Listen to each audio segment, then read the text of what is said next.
have to say, some of these features are actually really impressive and super useful. With AutoCut, editing isn't just faster, it's effortless. It just helps to smooth out and cut all the excess of your video. It's just a huge time saver, a huge reliever. Ahorra muchísimo tiempo y es muy fácil de usar, es muy intuitivo. Pour gagner littéralement des dizaines d'heures de montage, franchement c'est assez fou. Over the last few months, I have been testing it out and I've decided that it's kind of amazing. AutoCut can save you hours and hours of time. We can see these being a really powerful and time-saving tool. We'll be sure to continue using them in our workflow and give a hearty recommendation.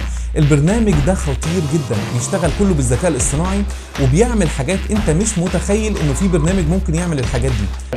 C'est excellent, ça fait gagner des heures. Quindi che dire, AutoCut è fantastico. Because of speed, price, and how it looks in Premiere Pro, I would go with AutoCut every single time. What I love about AutoCut is that it's designed not as a replacement for editors, but as an additional tool for you to use in your tool belt.